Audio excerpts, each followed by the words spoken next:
So, Welcome to Indiana Basketball Weekly on the Gruely True Sports Network. I'm your co-host, Mike Goodpaster. And right now, I would like to welcome in my co-host. First, a man who needs no introduction the world over. He has maybe the biggest head in the world, too. Steve Risley. How you doing, Steve? doing fine, Mike. How you doing today? I forgot to bring up the 1981 National Championship in the Indiana Basketball Hall of Fame. Or the Hall of Fame, or any of the other accolades that Collin doesn't have yet. Yeah, they don't have the money to petition to get in the Hall of Fame. And next up, a man who hopes to someday have enough money to be in the Indiana Basketball Hall of Fame. Former Indiana Hoosier Collin Hartman. How you doing, Collin? I could be much better. You guys are pretty ruthless tonight. Okay, but I won't go back and tell people what was said to me by Collin right before we came on air. But we have a special guest tonight for our Indiana Butler preview. He's an alumni of Butler, currently a freelance sportscaster, and formerly with the Golf Channel, Brian Hammons. How you doing, Brian? It's good to be on a show and not talking golf. This will be good. I'm looking forward to this. Hey, Mike, before we go, you know what Brian was most known for before he went to the Golf Channel? What was that? He was one of the premier guys that worked for ABC, did pit reporting for the Indy 500, did a lot of auto racing, and that's when I fell in love with Brian Hammons. That when I saw his wife. You fell in love with Brian Hammons. And I babysat his dog every time he went out of town to cover a race. Sadie. Remember Sadie? Of course I do. Yeah, he remembers his own dog. Jeez. You remember your own dog, dude? Jeez. That is... oh, God. Well, me and Steve have been on for a long time. The best thing about Brian Hammons is his wife. His wife is smoking hot and a sweetheart. She cooks stuffed shells like there's nobody in the world that can make stuffed shells. Well, if he'd ever get home every now and then to Indiana, she would make you some. Why? It's 75 degrees and sunny here right now. You all are in the dark and freezing your tails off. Well, I heard they were trying to build a wall to keep him out. That's fine. All right, guys, let's talk a little Indiana Butler, which should be a great game this weekend. IU comes in at 8-2. Butler is 7-2. Brian, you're our Butler expert. Tell us about the Bulldogs this year. Well, it depends on which team shows up. I mean, they've had flashes of brilliance this year. They've got two quality wins, really. One over Ole Miss at Hinkle Fieldhouse, and then they beat Florida in the Bahamas down in Atlantis, and through a scheduling quirk. I mean, they played Florida in the losers bracket. They have to go back down there in a couple of weeks to Gainesville and play them again. But their two losses were bad losses to both Atlantic 10 teams. They lost to Dayton in the first round in Atlantis, and then they went over to St. Louis and lost to the Billikens. So they've been up and down. So you don't know what you're going to get. It really depends on if they're shooting the ball well or not. They've got the capability to shoot it really well, but they've had some games where they just couldn't hit the broadside of a barn. So it depends on which Butler team shows up on Saturday. Yeah, and I would think from looking at this game, Steve, that the big thing is going to be the pace that this game's played at, because I'm sure Butler's going to try to slow the game down. I think that's a huge key to this game, whoever gets the game set at the pace they want to play it. Yeah, well, I think Butler, I was going to interject here, Steve, Brian, because go ahead. Well, but Butler actually is better in transition than they are in the half court. They've been pretty poor in the half court this year. So I wouldn't be surprised if Butler tries to push the pace some too, because they're better offensively that way. They get better shots in transition. Now your turn, Steve. I think Butler would make a mistake trying to push the tempo on Indiana. I think Indiana. I don't think Butler has the athletes to run with Indiana. I mean, Indiana's a little out of control, but they're not as. I don't perceive them to be as athletically gifted as Indiana is. I think Butler's best chance is to be methodical, do what the Butler system does best, stay within their wheelhouse, and wear Indiana down with patience, because I think the biggest thing about these young kids, and I'll go to Collin next to validate or refute me, I don't think these kids have a lot of patience yet at Indiana. They want to run, So if I was Butler, I would really slow the pace down. Collin, what do you think? Yeah, I would try to as well. I mean, at the end of the day, it really comes down to they don't really. I mean, not many people in the country have the athletes, in my opinion, that Indiana does, and that we do. So I think I agree with Steve actually on this one for one of the very few times of this show. I think that's going to be our strength. I know that Steve. I'm going to say a lot of things that Steve just said, but yes, we get a little out of control in transition game at times, but and it could hurt us in transition defense if we try to get a run and gun game going if our communication's not there. But I think using our athleticism, our speed, and getting easy buckets is going to work in our favor. Yeah, and Brian, when I look at Butler, I think the key is the backcourt, Aaron Thompson and Kamar Baldwin. Elite perimeter defenders, also high-quality playmakers on the offensive end. What do you think about Thompson and Baldwin in their matchup with IU's talented guards? Well, like you said, they're both elite on-the-ball defenders. I think they'll be fine defensively. The thing that, Kamar Baldwin last year was a nice Robin to Keelan Martin's Batman. Right. This year, he's at the top of everybody's scouting report, and he's still adjusting to that because they've done, especially the last few games, teams have done a nice job of controlling Kamar Baldwin. So somebody else has to step up and score. Now, Thompson's not going to be that guy. He doesn't score at all. I said last year that he should have locked himself in the gym this year and shot 10,000 shots a day, but it doesn't look like he's become much more of an offensive threat than he was last year. To me, the keys for Butler are going to be Paul Jorgensen. They start three guards right now, and Jorgensen is streaky. When he's on, he can really shoot it. And one of the big keys for Butler's success this year, I think, is Sean McDermott, the kid from Anderson, went to Pendleton Heights. He can shoot it and can do some other things. He's not a bad defender and a decent rebounder, but if he's on, that's going to be a key for Butler. But there's a wild card this week for Butler because finally eligible is the transfer from Duke, Jordan Tucker, who he's just eligible this Saturday. Yeah, so he's a 6'7" kid, the highest ranked player coming out of high school that Butler has ever had. He was ranked 42nd in the country coming out of high school. So he's kind of a wild card, and it'll be interesting to me to see how LaVall Jordan incorporates him this week. He's not going to just throw him into the starting lineup. He hasn't played significant minutes in a basketball game for 21 months since he was in high school. So it'll be interesting to see how he incorporates him. He has the ability to really score and be a force, but I'm not sure you're going to see that this Saturday because it'll be interesting to see how many minutes he actually gets. Yeah, and now, Collin, Brian, hang on. Jordan's father is an agent. Should we be investigating? Should the NCAA start investigating Butler for tampering? He's an agent now for athletes and music artists. I mean, are we getting some again, I asked the same question of anybody who knows anything about sports. Does Duke cheat? Now you got a kid coming from Duke who has a dad who's an agent. Is Butler going to be under the scrutiny of NCAA, which is only 5 miles from the Butler campus? No, he's playing for free now, so I don't think there's any. He's playing for free now, yeah. Now. Take a pay cut. All right, Collin, we've talked about turnovers, and we just talked about Butler's strong perimeter defense. And I think the worry here is Indiana's got a freshman backcourt. They start two back there. They struggled a bit taking care of the ball this year. Statistically, the Hoosiers ranked 258th in the nation in offensive turnover rate, turning over the ball a little over 20% of their possessions.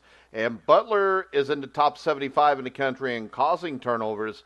I think in the end, this is where this game is going to be won or lost. Yeah, and we always talk about one of the things I always like to see, especially with a young team on the road. I think that we'll be fine if we can get out of there with less than 12 turnovers. I think, like you said, that's going to be a big part of it. Obviously, rebounding and plays a big role. But I think turnovers are going to come down to whether guys are trying to make crazy passes because they're on a different floor. They're playing in the NBA arena and in front of a bigger crowd or a different crowd and trying to make nonchalant passes rather than making the easy, simple, hit singles, rather than going from their home run passes all the time. So I agree with you. I think this is with those statistics and those rankings and the way that Butler turns up the pressure on the perimeter, we just have to play smart and just stay level-minded. You got to have guys like Al and Devontae and Finney and all those guys play solid basketball. Yeah, and Steve? Has anybody seen a betting line on this game? We can look for one. We I don't haven't gamble, seen one Brian. yet. But, yeah, there's no gambling, Brian. What are you doing? There's no gambling at Well, I'm Bushwood. just curious. I'm just sure Indiana's favorite. I'm just curious to see by how many. I don't know. Steve, look that up. But, Steve, we talk about the defensive turnovers on the perimeter. That is one way for Butler to negate Indiana's biggest advantage here, which is, I think, Juwan Morgan. No doubt. If I was Butler, I'd be as methodical. I'd slow the pace down. I'd take every 45 seconds of every shot clock I could take and frustrate the heck out of Indiana, because I think they will turn the ball over if they're forced to play a methodical game. I think that's a strength Butler has over Indiana. I don't want to say it's their best chance. But wait a second, Steve. Steve, The last show, when they played Louisville, you and Collin and I all agreed that Indiana actually plays better when they're methodical, because when they speed the pace of the game up, they tend to play individually, which then leads to turnovers. There's a difference between playing tempo and methodical. Okay, methodical means I'm gonna wear you out. Tempo means I'm controlling the tempo of the game, Mike. You, being somebody who never played college basketball, wouldn't understand the difference between tempo and methodical. Well, you know what? Hey, wait a second. Attack. Personal attack. I know, and if we're going to have a personal attack, I'm going to fire back, because what was Steve claimed that he coined the phrase in the last few months on Survive and Advance. What was that phrase, Steve? I've coined so many phrases. I'm credited now with coining so many phrases I can't keep track of them anymore. The one that you brought up tonight that was actually coined by Shakespeare and Hamlet in 1604. Oh yeah, what was that? What was that? I don't even remember. But Steve took credit for coining a phrase. There's a method to their madness. Yeah, a method to the madness. Yeah. And Steve says, I actually think I was the first one to coin that phrase a few months ago on the show. Oh, good Lord. I know. And then he's like, well, I've never read Shakespeare. And then immediately I'm thinking, you probably never read a book. But you know what I learned from Hammons? There's so many idiots that listen to you out there that people just believe what you say. And 99% of the time you get away with it. As long as you say it with conviction, you're fine. Conviction, yeah, but see, the problem right. Steve has is this. I'll call him on all these bullshit. Yeah. No, I think if the game gets too slow, Indiana will suffer.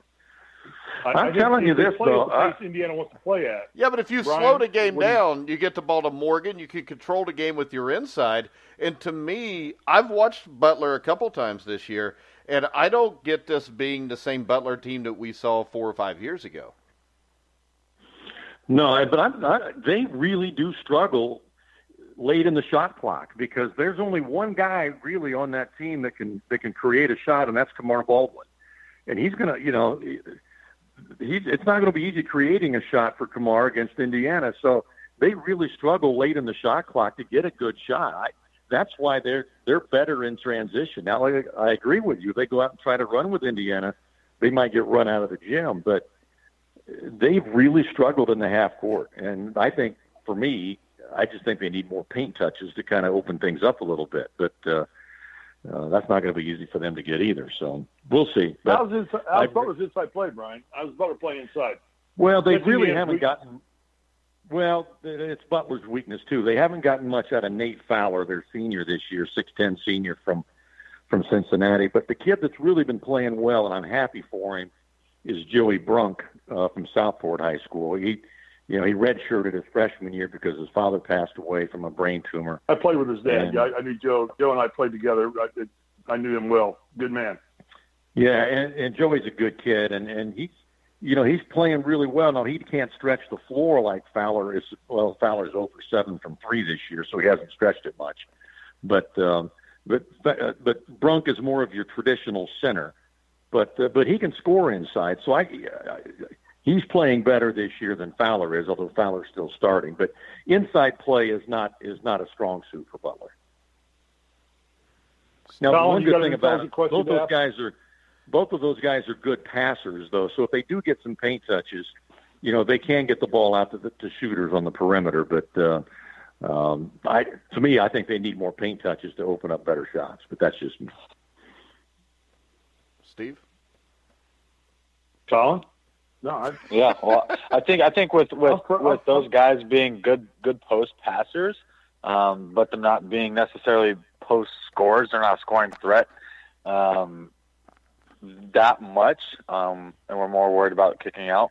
Our guards aren't going to have to help in on the post defense so much as long as our guys are in the correct position to start out on defense. Right. So I think that's a big thing for us to really focus in on, is not over helping on the ball in the post and making the big score over Juwan and over Duran and even over Evan. Just because we are big enough, they don't have any big bruisers really. So allow our guards to kind of stay out with their man a little bit more, maybe get some hands-on passes and get that tempo going a little faster. All right, Steve, you got it? Hey, Brian, I got a question for you, Brian. Has this game become an emotional game? Probably not to the level of Indiana-Purdue, obviously, but Butler and Indiana have had a pretty regular series going on now because of this Crossroads Classic thing, and Butler has pretty well dominated the last 15 years of basketball in Indiana in terms of being the premier program, except for the 5 years that Collin was there, of course. You mean 7 years? Is this? Yeah, hey, easy now, Mike. Don't make me come after you, Mike. Hey, you already came after me on our own time, and I'll never forget it. Yeah, I can bring that to light right now. I heard the new Cathedral stud is going to IU now. I heard he's getting close to committing, or if he hadn't already committed. So, he already committed. Yeah, Cathedral's now the new Indiana high school, University basketball high school of choice. So, it means every kid will be trying to get their kids on either the Adidas AAU team or in the Cathedral, one of the two. But is this game, is emotion playing in this game, Brian? I mean, or is this just let's go play ball?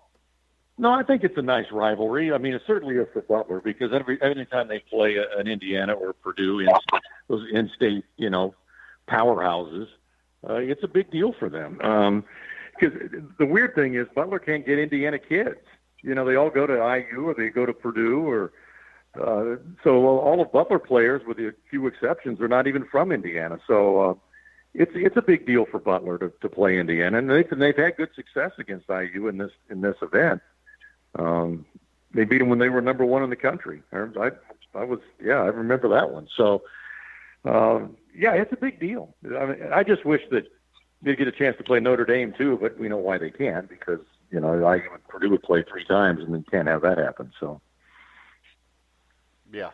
Yeah, it's almost like, wouldn't it be kind of cool if they did this Crossroads Classic, kind of like a mini sectional where you had Notre Dame, Purdue play, and then Butler, Indiana play, or vice versa, however you want to match them up. And then in the nightcap, that next night, the third and fourth place play and the first and second place play. Just be kind of, that's probably my own dream to have that. Probably nobody else wants to do that but me, but kind of cool to see, let's play a little tournament out of this and make it a little holiday tournament and award somebody another participation trophy.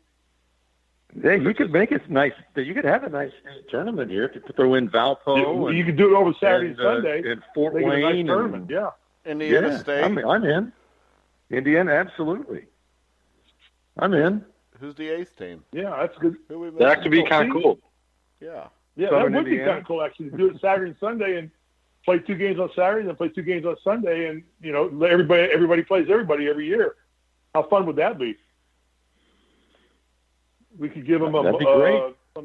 We give them a big old what the hell is Indiana known for? A golden corn stalk or something like that. I mean, what the hell is Indiana known for? You only grew up here. Golden. Yeah, we could have the Larry Bird Trophy. The Larry Bird Trophy, or the Bird Robertson Trophy. Yeah, you could name a trophy after it and do a little 2-day tournament out of it at Bankers Life. How good would that be, actually? That would probably be fun. Hey, the MVP could be the Steve Risley Award. No, there's nothing MVP about me. Trust me. I know. I was joking. Yeah, okay. Hey, leave Steve alone. Hey, we could call it the Colin. Kyle Guy MVP Award for the man who scored more points than Steve did while he was at high school. He did not outscore me. He's 250 points behind me. It took 4 years to get his 1,500. I did mine in 3 years at 1,675. Mm-hmm. He's not even close. But he is the modern era scoring leader at Lawrence Central High School. I am the vintage scoring leader at Lawrence Central High School. That's how it was presented to me. Does he still have the man bun? I don't have a man bun. I never had a man bun. No, Kyle Guy has a man bun. Kyle At least Guy he did last year. Does he still have the man bun? Yeah, I saw he had a man bun. I know. So really, the guy that took your record has a man bun. Has a man bun. Tells you all you need to know about Steve Risley and Lawrence Central High School. Hey, Colin, let me ask you a question. Can I ask Colin a question? Yeah. Yeah, you can ask anybody a question. What is the? Do you have a teleprompter, Brian? Brian, do you have a teleprompter? I don't have one. I'm just going to have to ad-lib this. You don't work well without teleprompters. Yeah. Steve doesn't need one. He can't read. Go ahead. What is the atmosphere like at the Crossroads Classic? Because you have 4 different schools there. What is the atmosphere like inside the building? Well, all the Purdue fans boo the IU teams, so they stay to do that. But it's cool. I mean, you have 4 teams that travel relatively well. Obviously, it's all within Indiana, but Notre Dame's all the way up north, Purdue's in West Lafayette, IU's down in Bloomington, and you normally get a good Butler crowd, but IU really travels well. And it's a cool environment because different teams root against different fans root against different teams and stuff of that nature. But it's a cool environment because it's almost it's a tournament-like environment. So it's not. I mean, it's a neutral court, neutral fans. Yeah, you're gonna have some fans that travel and whatnot, but you're gonna also have people that are just there to watch basketball. So it'll be a very tournament-like environment for these guys to experiment. And of course, we all know that Collin is, for those that are younger even than any of us. I'm maybe the oldest one here in the group. I think I am. Yeah. But Collin is a Hoosier Crossroads Classic hero. I mean, he led a big charge for Indiana to come back and upset and beat a highly ranked Notre Dame team. What, 2 or 3 years ago, Collin? Yeah, it was 2 years ago. Well, my junior year. Yeah, you got a ton of press for that. And deservedly so. Played great that game. I was at that game. So. Oh, thanks, Steve. Well, hell, Steve, you were at the game. That was nice of you. I got free tickets. Not sitting next to the band. You sat next to the band, though, right? No, I didn't sit next to the band that night. In the tuba. That's the only reason I wasn't next to the band. Oh, jeez. Oh, does anybody have any more IU? Well, let's get predictions. Steve, give us a score and who wins. I just think IU's too athletically strong for Butler to play with them. IU continues to get better, and I think the only thing Butler's chance is the emotion in the game, and if Butler gets control of the tempo of the game, they've got a chance. But I think athletically, if it comes out to an athletic game, Indiana's going to dominate. All right, Colin. Yeah, I would bet on IU, just for a lot of the reasons Steve said. I think we're too dominant inside. I feel like our perimeter play is better, if not better, then it's just as good, just as long. We're longer on the perimeter. I think that is going to come down to our post game. I think guys need to be all over the floor, diving for loose balls and just going all out. And I think that if you combine that with our raw talent, then it won't really be that much of a contest, in my opinion. They'll play well. It'll be a close game, in my opinion, unless one team just gets hot from the three. But so basically, Colin, what you're saying is this: Indiana's going to win. It'll be close unless it's a blowout. Hey, Mike, I'm not cool with the shots towards me. We're gonna have to have a conversation after this. Okay, Colin. I apologize, but really, in a nutshell, I thought that's what you were saying. It sounded like you have been coached by Steve Risley. I'll just leave it at that. Brian?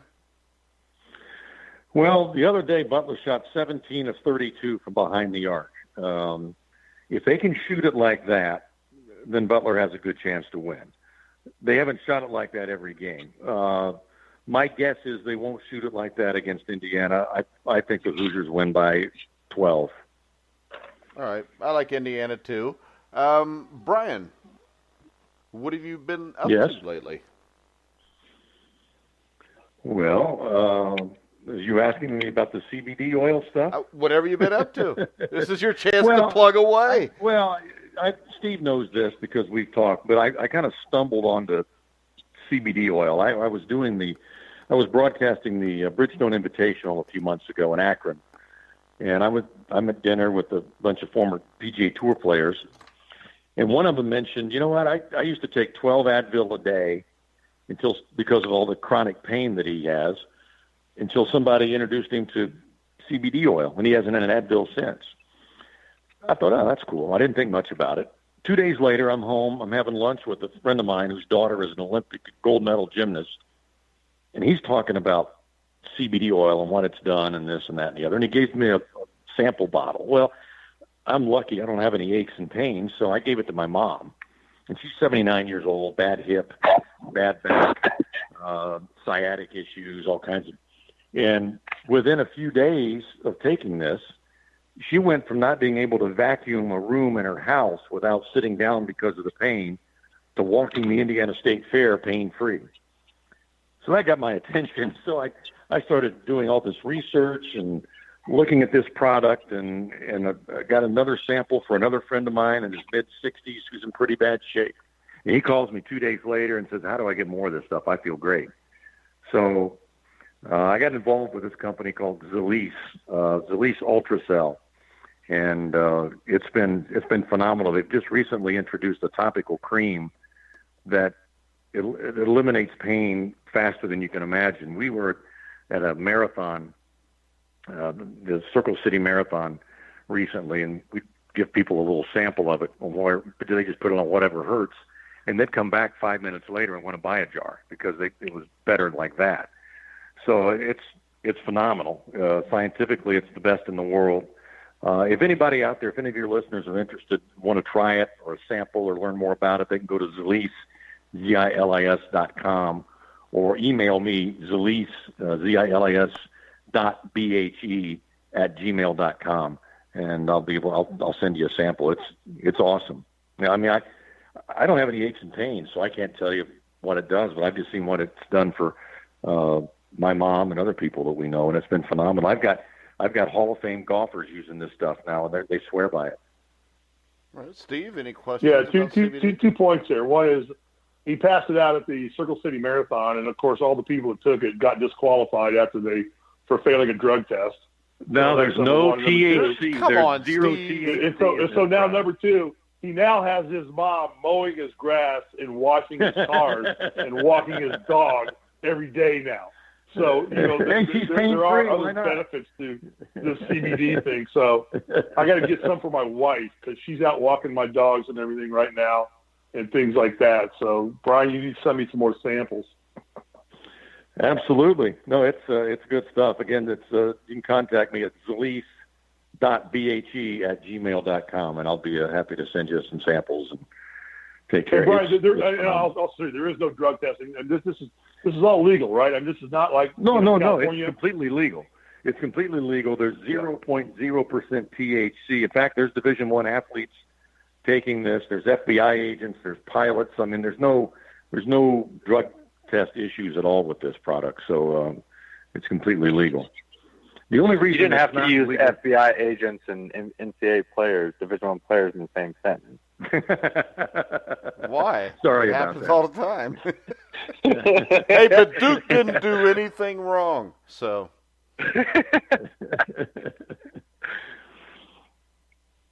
All right. I guess there's nothing else to Are say. you done about plugging, that. Brian? Really? That was that simple? Well, I mean, what do you want me to do? We just talked to Todd Jadlow, and he took 40 minutes to plug his book. Holy cow. He dang me, I read it to everybody. We did. You know, we had a dude by the name of Pinklin Thomas on the show a couple years ago on our boxing show, and he wrote this book, and he was a former WBC heavyweight champion of the world, and the show went on for an hour and 35 minutes, and I was doing a show with Jeremiah Pricer, who we do the boxing show with, and we, in that hour and 35 minutes, each got to ask 2 questions. He basically recited everything from the book. And then when he gets to the part where he fought Mike Tyson, he's like, well, you'll have to buy the book to find out the rest. And we'd already found out the rest, and you could just go Google his fight against Mike Tyson, watch it. You had the whole book. But it was similar. It was really the first time I became involved with somebody that just like to hear themselves talk. So then I thought, hey, maybe I'll go out and get a co-host for a show that does that. And then I found Steve. Yeah. Hey, Brian, one other thing about the CBD stuff, because you sent me some samples, and I'm very grateful, and I don't have an issue yet with my pals, but talk about how this works on animals, too. There's a lot of this stuff going on. You could have older dogs and cats that are suffering from arthritis or whatever. Talk about that a little bit, too, Brian, because I think that's relevant. It's great for joint pain for dogs, and it's also great for their anxiety, as well as it is for humans as well. It's great for anxiety. But I've got one of my golden retrievers freaks out when we have a thunderstorm or during 4th of July and you have fireworks for what seems to be like 2 weeks. She freaks out. So this year we gave her a couple. It's like 1 drop per 20 pounds if you give it to a dog. And so I gave her a couple drops, and it chilled her out. I mean, it didn't knock her out or anything. She was still great, but she didn't care that it was thunder. We had a thunderstorm. Yeah. So you have to realize out here in California, my son has discovered legal marijuana, pot. So my dogs just go out and sit around and lay around with Ross while he's out doing the legal stuff. Once again, it's not the same thing, Steve. No, I know that, but I'm making a funny thing, Brian, Mike. And I think what I need you to do is send Mike some samples, because he gets anxiety every time he has to do a show with me. So if he took a couple drops from the show, he would calm his anxiety down and not be concerned about what kind of an idiot I'm going to make of myself. That would help. I can see where that would be a problem. Yeah. But I've been using the CBD oil for like 3 or 4 years. My entire family has. It was even illegal in Indiana up to like 6 months ago. And I mean, it's not the same thing. It has different. It cures helps different things, and the pain relief thing on it is the big thing, because both of my sons play football. I'm old and decapitated. Everything hurts, so anything you can do to help that, it is a lot better than taking a Vicodin. Well, like the tour player that we were talking to at dinner, 12 Advil a day is horrible for you. Yeah, and he went from doing that to not taking any. Just by starting on CBD oil. Ask Kenny Easley about taking 12 Tylenol or Advil a day. He'll tell you all about that. That was aspirin, because I had Kenny Easley on our NFL Legends show like 2 or 3 years ago. His career was cut short because NFL team doctors for his team, the Seahawks, had him popping like 130 aspirin a day, and it eventually shut down his kidneys. Oh my God! Shut down his kidneys and his lungs. Or not his lungs, but liver. Oh my God! Yeah. I hope he sued them. Oh yeah, Kenny's doing fine now. Wow. No, it's been a real eye opener, and this product, Zalise, is the best in the world because it's the only oil in the world that's water soluble. Every other CBD oil in the world, you only absorb about 3 to 6% of it because it's an oil.